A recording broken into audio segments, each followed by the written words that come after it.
Hi there, and welcome to Ambitious Single Moms Stories of Strength and Success. I'm Sonja from Your Success Story Single Mom Level Up Edition, and I'm thrilled to have you here with us today. I'm a mother of 3 wonderful daughters, and when my husband separated from me in 2017, he moved out on a Sunday, and the next morning my mother died unexpectedly. During this time, I was although in the middle of chemotherapy. Suddenly, I'm all alone with 3 small children. As a single mom and a businesswoman, I know firsthand how challenging and rewarding this journey can be. When I first became a single mom, I felt overwhelmed and uncertain about the future. But through support and consistency, I've managed to build a life that I'm proud of, both for myself and my 3 children. This podcast is all about celebrating the incredible stories of ambitious single moms who are not only raising their children with love and dedication, but also pursuing their dreams and building successful businesses. Each episode, we will dive into their journeys, exploring the heights and lows, the lessons learned, and the strategies they've used to overcome challenges.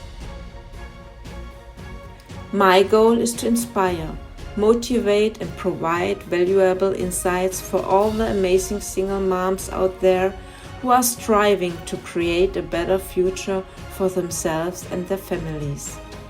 Remember, you are not alone on this journey, and there are endless possibilities when you take charge of your life. Hello and welcome to today's episode of Ambitious Single Moms Stories of Strength and Success. My name is Sonja and I'm your host. And I'm so excited to introduce you to my today's guest, Melody Gentry. Hello, Melody. Hello, Sonja. How are you doing? I'm doing well. I'm excited to be here. I'm happy that you are here to share your story, that you are so courageous to let us know what is your journey, what was your journey. So how many kids do you have, and for how long have you been divorced or separated? So I have 2 children. My son is 15 and my daughter is 13. I separated 11 years ago and I've been divorced for 8 years. Okay, thank you.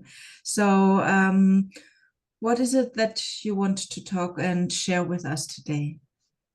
Yeah, well, so when we met, and there's been a lot of things throughout my life, the peaks and valleys and things I've gone through, but one of the most impactful things that I think I could share that could possibly help other women is my struggles with drug addiction and abuse. I'm a survivor of domestic violence. That wasn't just something that happened in my marriage, it's just something I kind of grew up with. And to me, it was normal. And then once I became a teenager, I started using drugs myself. I had had people who battled addiction in my family. And so at 13, I started using drugs, and I didn't have a name for my feelings. And I also didn't have kind of the support and the outlet that I needed to stay on a straight path. And so once it was offered to me, it's just something I did. And, addiction, especially drug addiction, heavy drugs, it was methamphetamine at the time, and then it was cocaine, and of course, marijuana and alcohol. But I started with hard drugs right off the bat. And so what that does to a child, is you can't even imagine. But it's something that I always thought I was in control of. I always thought, I had a handle on it. And so I went on and did that for years. It wasn't until I was actually 19 years old that I thought, oh, I better calm down. I better get my life together. It's like I lived this whole, what people do in sometimes their 20s and 30s. I lived in my early teens. So when I turned 19, I decided to stop doing drugs, and I just kind of calmed down a bit. That's when I met my now ex-husband. We started hanging out. He seemed like a really funny guy, a really charming guy. I'd known him when I was younger. I had seen him around. He was my brother-in-law's best friend, but we just kind of came together in life and we started dating. He had a son. And I was helping raise his son because his mother was in active addiction at the time. And we ended up getting married, and everything seemed great, and when I was about 6 months pregnant is when the domestic violence started. So that was something that, I had experienced it when I was a kid, but, I wasn't personally disciplined as a child. I didn't experience that kind of, discipline punishment when I was a child. So, the screaming and the yelling and emotional manipulation and mental abuse, those are things I was used to. That's something that was normal to me. But then I had, this person standing in front of me, screaming in my face. And, from there, and it was actually over something. I laugh about it because it was kind of silly. I was running late for school, and I didn't have time to make him breakfast. And really, then the time we were arguing about it, maybe I could have made him breakfast. And, as a survivor of domestic violence and having to go through therapy, that's one thing that you kind of learn is how you blame things on yourself, and you often wonder, could I have done something differently? Did I maybe deserve that? And so that's Yeah. something that I had to come to terms with. But yeah, that was the first time he laid hands on me. And we ended up going through years of that. And there were great times. It was mostly great. I would find out later that he had actually relapsed on drugs during Mm. that time. I wouldn't find out till about a year later after the fact. And that was always one of my deal breakers. Before we got married, we had conversations. I knew who he was. And that was always something that we had both said, we're never going back there. That's a deal breaker. If that ever happens, I'm going to walk away. But, when you have a child and this life you built together, it is hard to walk away. I had family support. Yeah. Had I wanted to leave, I would have had support. But Mhm. you get kind of trapped when you're in these situations, and you tend to focus on the apologies and the good things and all the promises they're making. And then you look at those evenings, whether it's, once a month or a couple times a month, those episodes, as okay, well, all of this good is worth getting through that. And it kind of just stayed that way for some years. Then I had my daughter, and I had her in 2011. And it was actually in 2012, the first night that we had a babysitter, my husband asked if we could do drugs together. That was like his present or something. And so Okay. we did. And that was on Father's Day of 2012. We did drugs together that day. It was cocaine. And then I left it at that. Went back to being a mom. It was the first night we had a babysitter overnight. Went back to being a mom, like everything was fine. Then on October 12th, 2012, we had a babysitter again for the night, and he wanted to do drugs again, but that time it was methamphetamine. And so we did. I did it with him. And from that day to September 3rd, 2013, I was in the worst active addiction of my entire life. Mm. Um, And you've been clean everything. before? I'm sorry. You were clean before? Yes, I had been Yes, clean all since the I was time. 19 years old. Yeah. Oh, When okay. I turned 19, I had told myself, okay, I'm over this, not Mm. doing it anymore. I'm an adult now. I better grow up, and that's kind of the backwards thing about my life is my childhood was my adolescence really was that time where I was out in the world. I was partying. I was around grown-ups and, even some children, but, people who were over 18. And that was just the life I was exposed to. And then I turned 19, and I told myself, I don't want this for myself. I don't want to go to prison. I don't want to end up dead. Like, oh, this is too much. And I turned my life around. Yeah. So it wasn't until that night that I had relapsed. I've been clean for a long time. And, in that time it became the worst addiction in my entire life. I had done drugs, but again, I was a child. I still kind of had a life too. It wasn't every day. It was just kind of this thing I did. But once that happened, and then I had him there also getting in, and I don't blame him for my decisions. I made a choice, but it definitely was something that we both ended up losing ourselves to it. Within 6 months, I ended up giving my children to my mother because I just couldn't do it anymore. And that's when the abuse was getting worse. Before it would be certain episodes, but then it just became a complete control, manipulation. I was being isolated from my family, isolated from my friends. He didn't want my friends coming around.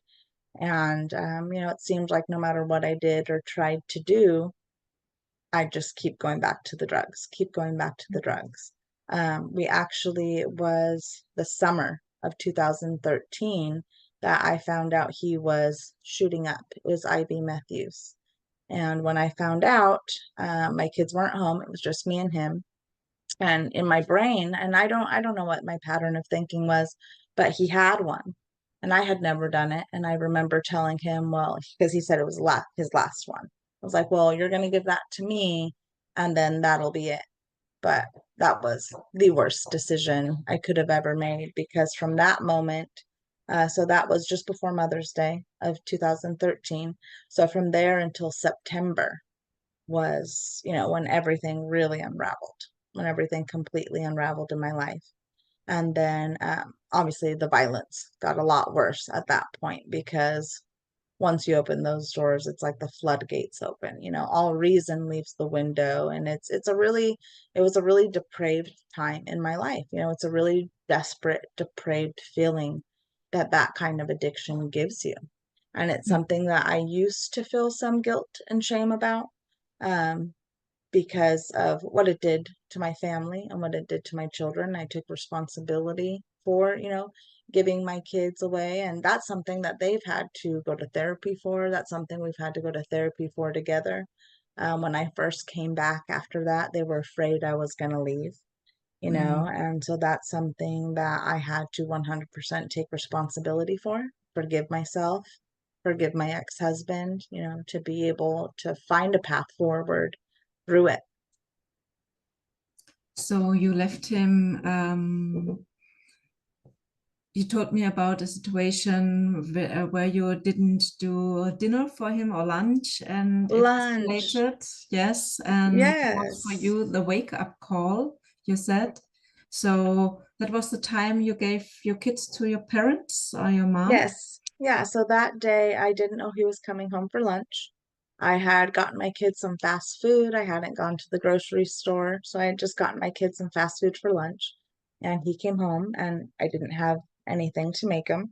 And so, yeah, he was screaming at me, in my face. He liked to wag his finger in my face and scream over me. And I, before all of the times before this, we had a toxic back and forth where, well, you're not going to talk to me like that and you're not going to treat me like that. And I would stick up for myself. And so we would have our little scuffles and then it'd be over. But as the abuse got worse, I started cowering down. And so in this instance, I was just looking down like this, just letting him scream at me. And I don't know, something about that got him really angry and he ended up headbutting me on the side of my head. And I just momentarily blacked out for a second, which, is scary. And my daughter, she was not even 2 years old, was standing on the couch crying. My son had ran upstairs and was hiding under a blanket. And in that moment, I knew that I couldn't keep going down the path I was going down, and I called the cops. And the cops came. So there were so many times that I could have called the cops before that and didn't. And that was just kind of a final straw moment. And when the cops got there, there was broken glass on the floor, holes in the wall, broken doors. That was my life. That was a home of domestic violence. And they just kind of looked around and, I'm sure they could tell at that time I was about 90 pounds. I had lost a lot of weight. I was not eating. I was hardly sleeping. So I'm sure I looked the part of a drug addict. And, it was something that I got a temporary restraining order that I didn't even follow through on. I ended up dropping the restraining order, but of course the DA picked up the charges. He did get charged. He had to do work study, but that was kind of the beginning of the unraveling of not only his hold on me, but I had things keeping me there too. It wasn't just him. I had things within myself that were keeping me there, things that I had to open my eyes to, because again, I did have support, and so it was actually the day before Mother's Day that I took my children to my mom's house. and I told her I was leaving him. But it was Mother's Day of 2013. Something in me when I woke up that morning, I don't know, mental breakdown, panic attack, whatever it was, drug fiending or whatever it was. That was the day I left my children. And I wouldn't come home until October 2013. So September 3rd was the day that my family ultimatumed me. They said, we can't do this anymore. You need to go get help. I actually had a cousin who lived in Oklahoma and that was willing to offer his home to me. He had gotten off drugs before. I had family in Oklahoma. He's like, hey, come out here. We'll get you a plane ticket and I'll help you. And he did. And so I was supposed to stay there a year. That was the plan.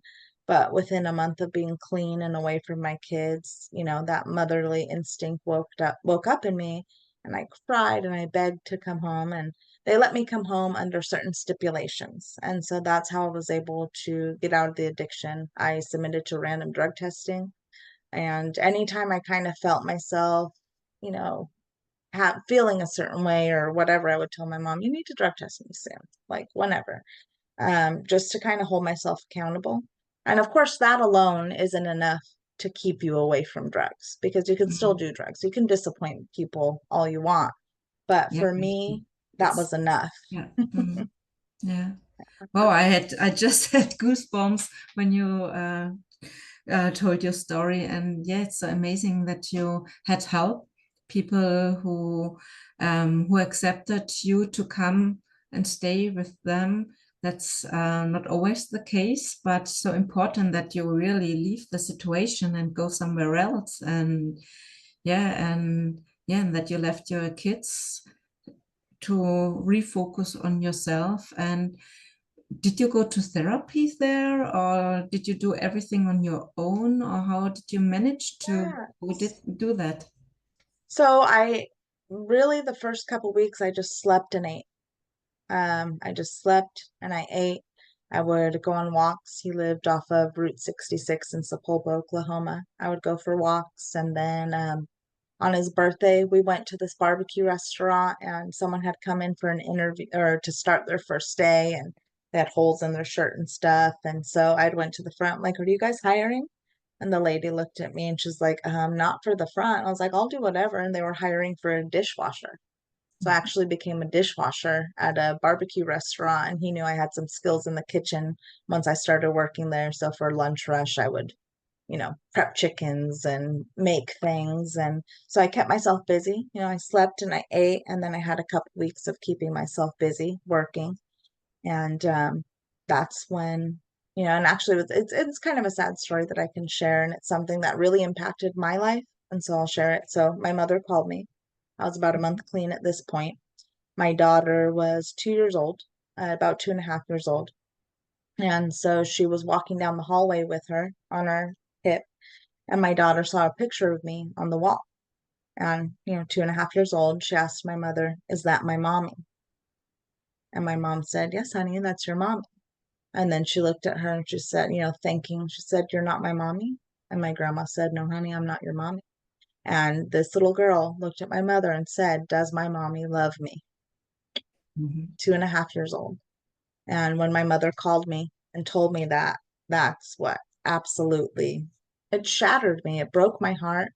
But it needed to, I had hurt them. I had abandoned them, for a good reason and in a safe place. But that was something that's when, I cried and begged, just let me come home. I can do this. I promise I'll do whatever you want me to do. When I came home, I did get in domestic violence counseling. That was the most important thing.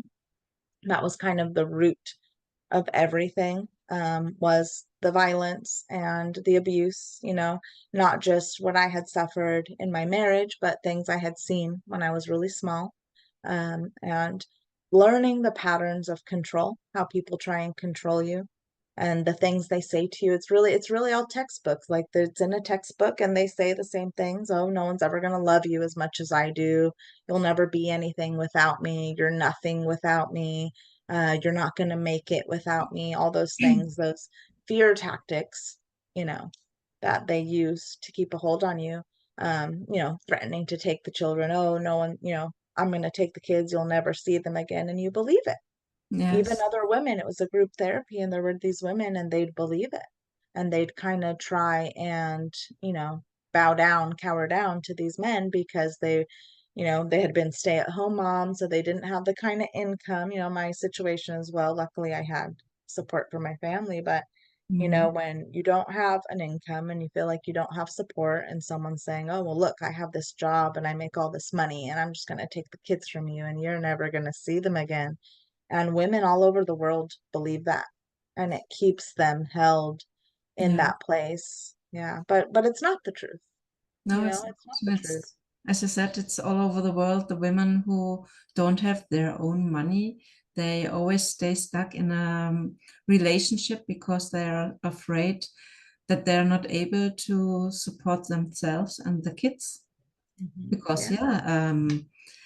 yeah, renting an apartment, buying groceries and everything, it's expensive. Yeah, and but when you really make a decision, also if you don't have family, there's always a solution. Yeah. There's a lot of resources, you know, in my town. So my group counseling, it was recommended by the state, but it wasn't required. But it was through an agency called the Alliance Against Family Violence. So when I had went there and I did the counseling, I learned about other resources that they have for people who do need it. And actually, about, I want to say it was a year or two after I was clean, I was working at my mother's company. We'll touch on that later. I'm working to take over my mother's company, but I actually wasn't there that day. It was my mother. Um, my mother's the one who talked to this lady. I think it was in the warehouse. That's what it was. It was a while ago, so I forget. But this woman came in and she had been stabbed by her partner, and she just needed like $5 more to get a motel room that night. And so she even showed my mother the stab wounds. And so my mother gave her the $5, asked if she could pray for her. But then she told her, because she had remembered from my experience, she said, you know, you should go and check out the Alliance Against Family Violence. Maybe they can help you. And Mhm. then the lady left. And about a year later, that was the day I wasn't there. So I was there that day, but a year later, I wasn't there. My mother was there. This woman came and sat in the office, and my mom was helping someone else. And then my mother came into the office and said, "How can I help you?" And she's like, "You don't remember me, do you?" My mother told her, "No, I'm sorry." She's like, "Well, I came here and you and your daughter told me to go to the Alliance Against Family Violence, and I did. And I'm graduating their program. I got my children back. I have a job, and I'm moving into my apartment next week. And I just want to tell you guys thank you." So just things like that, that right there. Even if that's the only person that my experience has ever gotten out of, you know, the chains and grip of abuse, that's enough for me. Yeah. It's such an empowering feeling, and to see someone pull themselves up out of that, you know. And hers, I mean, she was stabbed, you know, she was completely broken. I'd never been harmed in that way, you know. That's and actually one more thing about abuse. When right before I moved, when I had already given my children to my mom, we had a situation, the headbutting. And then we had another situation where he had come and picked me up. He had the kids in the car, and he was like driving like a maniac. "Oh, we're going to get a divorce right now." And I tried to call 911 because he wouldn't let us out of the car. He threw my phone out of the car. We were scuffling for something. I had cut my finger doing something weeks past. It wasn't even because of him, but that opened up and there was blood. He ended up calling 911, and they took him in. And my son actually had told them that he had slammed my hand in the door, which hadn't happened, but he was 3 years old. You know, the way, like, I'd only imagine how his brain was even trying to process everything that happened. So right after that happened, a social worker came looking for me, and she was at my mother's house, and they went and found, my sister came and found me, and I went over there, and there's this list that they have. It's like a chart, and it's like levels of abuse, and it's like we had gone from like here to here. But there Mm. really are levels of abuse. You know, it starts down here and then it just gets progressively worse until eventually they injure, or worse, kill you. And it's a chart.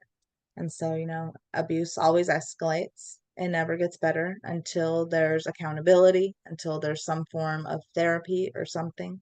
it never just gets better. It's always going to escalate. And luckily, my ex-husband, he did get counseling. He got anger management. He wasn't a bad person. He's still, to this day, he's not a bad person. He had his own things that he grew up with. He grew up in a very traumatic life. I can't share any of it, but his childhood was, something like you'd see in, a true crime horror story. It was horrible. And so he didn't have the kind of coping mechanisms. He grew up watching his mother get abused. So he didn't have those kind of coping mechanisms to teach him how to deal with conflict without laying hands on someone, which luckily now he does. He's married. He has a child.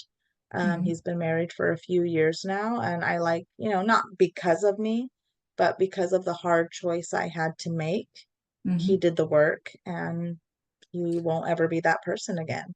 Yes, and it's amazing that he also did the work, and it's only possible the change when we do the work, and we only can work on ourselves. You couldn't have changed him.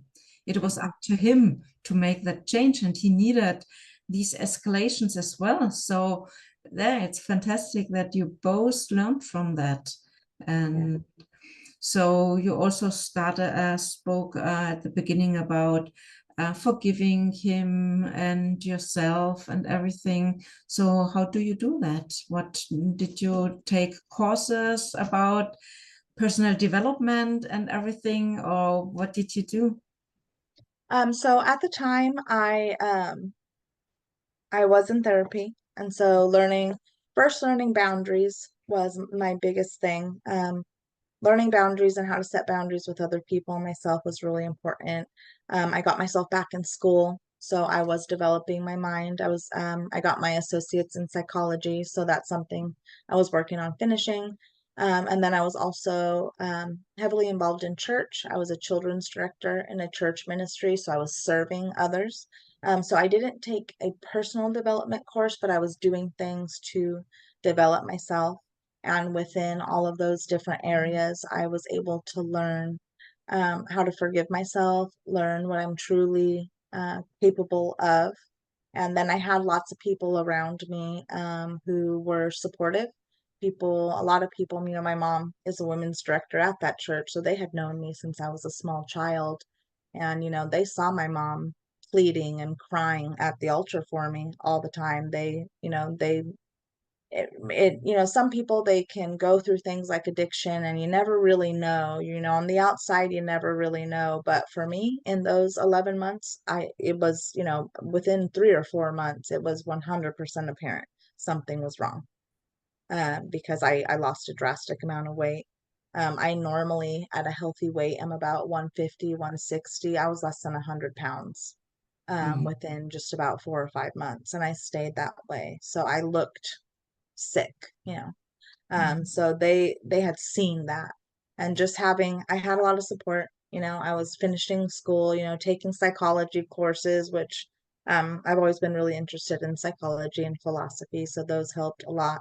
And then I found a really good therapist who helped me learn boundaries and things like that. I just learned more about myself, and in all of those things, I was able to slowly forgive myself, because it's even to this day, there are times where I'll think of things, and I'll wonder, what would have happened if I just would have made a different decision, if I just would have gone right instead of left, and because I've been single for all these years too, and that's another thing. I chose to stay single after I got separated and divorced. Me and my kids, we moved in with my parents, where we still live all together. And I help her with the business, and my children have been able to grow up in one home, one school district, living their lives, and that's not something that I was able to have as a child. So to give them that gift was something that was really important to me. So it was just kind of a building block of things that allowed me to forgive myself at that time. And I haven't been in therapy the whole time.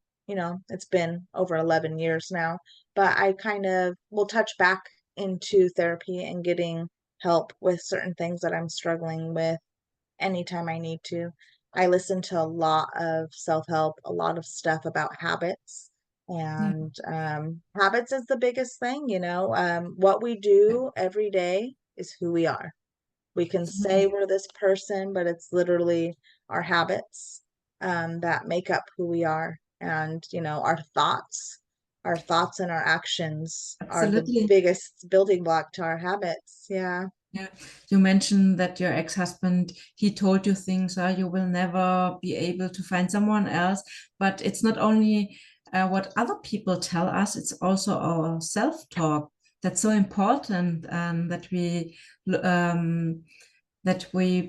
become so conscious to listen to our own voice.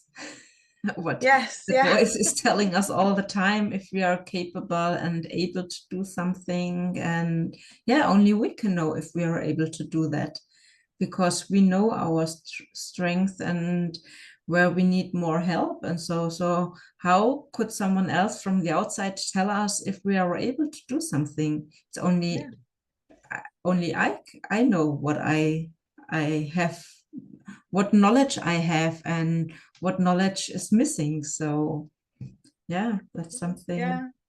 And and actually it's something I've heard lots of times before, but just recently my son's therapist shared it with him because he's a teenager and he's kind of struggling with school and, you know, his own capabilities. And so that's something that we're working with him. But she told him something that I've actually told him before, and I've said a lot. Whether you think you can or do you think you can't, you're right. Yeah, absolutely. And it first and foremost starts with what we believe is the truth, Yeah. because we create our versions of the truth. You know, when something happens to us or when we're approaching a situation, we interpret it. Mm. However, you know, with all of our experiences, with all of our knowledge, everything, we interpret that and we make it the truth. So whether, you know, whether I ever thought I was going to get clean or I thought I was going to be a drug addict for the rest of my life, I would have been right. Whether I thought I was just gonna, you know, curl up in a ball and cry and never be anything on my own, or pick myself up and find a life on my own aside from another person, you know, that was 100% up to me. And it's something that and you know, we talked about before last time too, you know, it gets lonely being single sometimes, Yeah. because as a human being or as a woman, and especially as I'm getting older, you know, your body craves a certain sense of connection and emotional intimacy. And when you're not getting that from another person, for me personally, it's easy sometimes to think, oh, well, you know, why not me? Or why am I not doing this? But, you know, it's not something that I'm avoiding, and it's something that I've, you know, had to really be introspective about, especially as my kids are getting older and needing me a little bit less. It's something that I've had to ask myself. But who I am and what I have to offer the world doesn't have to be tied up in another person. Yeah. And right now, I know right now my job is to be a mother. My job is to be the best mother that I can be for my children. My job is to help my mother. So my mother has a company. She's been doing it for over 40 years, and I've been helping her with it, you know, since for the last 11 years. And it was last year that we decided, you know, she's going to want to retire soon in the next few years. So me and my sister are coming together. Luckily, she's really good at administrative tasks and getting stuff paid and making sure everything's there. And I just have a lot of knowledge about the business and what we sell and our services and, you know, helping people figure out what they need. And so we're a really good team. And that's something that's very fulfilling. And it's also time consuming, you know, when you're trying to run a company and you want it to grow. So I actually enrolled in business classes this last summer. I have my associates in psychology, but I was like, you know what? I want a business degree. I'm going to go for it. So I started, taking business classes. Yeah. And so I'm going to develop myself now in that way and Mhm. arm myself with the knowledge in accounting and economics and business law. So I'm really looking forward to that journey. Amazing. Yeah, it's so important that we have a goal also, and that we start educating us in this area. And yeah, so thank you for sharing this amazing journey. I I can't imagine what you went through and also your kids. And now looking at you and speaking to you, I can see and feel that you are now really focused on happy life, on a happy life, and you are so clear now with everything. And I think that's so important that we start leaving everything behind and starting to focus on something new. And you just said it, you have your kids to focus on, you have your mom and the business, but you also have yourself and so much work on yourself, on finding out what are my habits that I can change, what habits serve me, what don't, what habit doesn't serve me anymore, and what do I really want to have in life. And yes, being a single mom is not always easy because yes, sometimes we feel lonely, but I think I can relate to that as well. And I think we first have to become our best friend and be happy with ourselves, not only just getting through a Sunday and yeah, I can manage that, but really be comfortable with yourself and love yourself. Yeah, getting through life on your own as your best friend, and and when we're lucky enough to have people around us who do love and support us, being grateful for them, but also taking responsibility for everything that is us, and not putting, and that's one of the lessons I had to learn, not putting my happiness or my well-being or my self-worth in someone else. Yeah. And that doesn't have to be a partner. It can be a family member. It can be a best friend. It's easy to fall into codependency, especially when you're kind of pulling yourself out of the muck and mire of, destruction, which is what I did. It was a destructive life I'd created, and I had to pull myself up out of it. And you can latch on to things for comfort, but you have to learn how to stand on your own 2 feet and do little things. I'll take myself out of town or go to the movies by myself or have a meal by myself, just to know that it's okay that I'm in this world as an individual. I'm not alone, but I am an individual. I am responsible for me and my time. And so that's something that, I love taking myself on dates. I take myself on fun dates. I'll take myself out of town to really cool places, and people are like, "Oh, who'd you go with?" "Oh, I went by myself." Yeah. Yeah. Okay. So do you have last words for other single moms? Just never give up. Never give up. Always know that you are worth your time. You are worth your time. Take care of yourself. Love yourself, especially on the days when it's really hard to. Especially on the days when it's really hard to take care of yourself. It's not selfish. It's not selfish to put yourself first sometimes and ask yourself, okay, what do I need? Especially when we're trying to be successful and we're looking at the next step and the thing we're trying to achieve, knowing to love yourself now and that you're enough right now. Achieving success is nice and important, and it's something a lot of us strive for, but you're enough right now. While you're working through the process of whatever you want to be in this world, it's enough right now. Yes, absolutely. Thank you for sharing. Thank you. Thank Very you. wise words. Yes, thank you so much. Of course. So yeah, thank you so much for joining us on this episode of Ambitious Single Moms, Stories of Strength and Success. It's been an absolute pleasure having Melody Gentry share her incredible journey and insights with us today. I hope you found her story as inspiring and empowering as I did. If you enjoyed this episode, please give it a thumbs up and leave a comment below sharing your thoughts and any questions you have for our guests. Don't forget to subscribe to our channel so you never miss an episode. All the links and additional resources about Melody and myself can be found in the show notes below. Your support means the world to us. And yeah, until next time, stay strong, stay inspired, and keep thriving. See you in the next episode. Thank you for joining us on Ambitious Single Moms, Stories of Strength and Success. Let's embark on this journey together and rediscover the magic in our lives. Don't forget to subscribe and stay tuned for our next episode.